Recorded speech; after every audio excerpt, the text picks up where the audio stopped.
C'est-à-dire même s'il y a les démons qui accèdent à ta vie, cette porte permet à ce que, cette clé permet à ce que les portes soient fermées. Mais pour obtenir cette clé, il fallait avoir la révélation du nom de Jésus. Et cette révélation, on dit qu'on ne l'obtient pas dans la chair. Alléluia. Amen. La révélation du nom de Jésus, c'est connaître qui est Christ. C'est connaître qui est Jésus dans ta vie. Et pour savoir cela, ce n'est pas la chair ni les saints qui vont te le révéler. C'est pour dire ce n'est pas par ton intelligence, ce n'est pas par tes réflexions. Beaucoup de gens ils veulent comprendre Dieu par rapport à leur façon de raisonner. Beaucoup de gens utilisent la philosophie pour chercher à comprendre Dieu. Mais le Christ voulait nous faire comprendre quelque chose. Le Christ est en train de demander aux disciples, il dit, qu'est-ce que les gens disent que je suis? Les disciples ont répondu. Certains disent que tu es le prophète. Certains disent que tu es Jean-Baptiste. D'autres disent que toi tu es Élie. Et d'autres disent que tu es Moïse. Et puis le Christ se tourne vers eux. Il les demande maintenant, pour qui dites-vous que je suis? Alléluia. Le Christ voulait comprendre, comparer des réalités. La façon de raisonner des hommes de ce monde et la façon de raisonner de celui qui reçoit une révélation. Quand il demande à Pierre, Pierre lui dit, tu es le Christ, le Messie. Il lui dit une chose, ce n'est ni la chair, ni le sang qui te l'ont révélé. C'est mon Père qui est dans les ciels. Bien aimé, les choses de Dieu, lorsque tu veux les comprendre, ne cherche pas à utiliser ton intelligence humaine. Lorsque tu veux comprendre les choses de Dieu, mets de côté ton intelligence. Même si tu connais les mathématiques, parce que dans les maths, on aime utiliser la logique. Lorsque tu veux comprendre Dieu, ne cherche pas à utiliser la logique. Cherche à entrer dans la dimension de la révélation. Cherche à entrer dans une dimension spirituelle. C'est là que tu vas comprendre Dieu. Alléluia.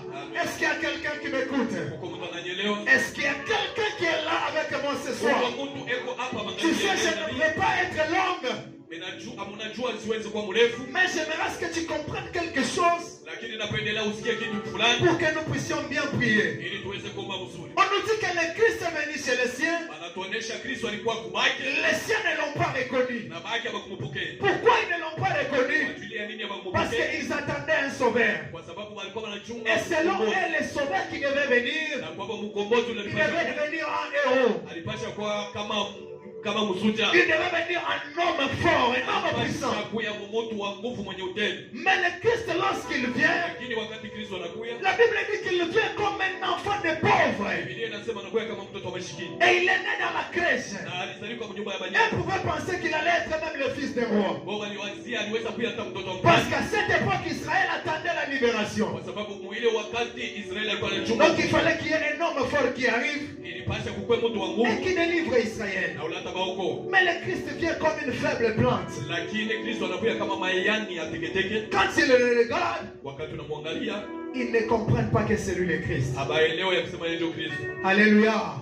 Ils ont rejeté celui qui devait les sauver. Mais le Christ a fait sciemment. Il l'a fait à dessein. Pour qu'on puisse les rejeter. Quand on va les rejeter, c'est alors qu'il va se tourner vers les nations. Et les nations, c'est toi et moi. C'est pour que nous aussi nous puissions profiter de cette grâce. Rappelez-vous lorsqu'il était devant cette femme cananéenne. La femme cananéenne demande à ce que le Christ puisse faire un miracle dans sa vie.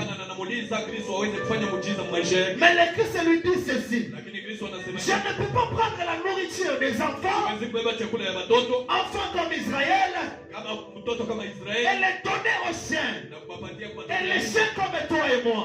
Donc le Christ nous considérait comme les chiens. Pourquoi? Parce que nous avions une vie de désordre. Elle ne pouvait pas nous accorder cette nourriture. Et cette nourriture, c'était la grâce. Et cette nourriture, c'était le salut. Alléluia. Ça, c'était le message hier. Et j'aimerais introduire mon message d'aujourd'hui. Nous allons lire dans les livres d'Apocalypse. Apocalypse 3.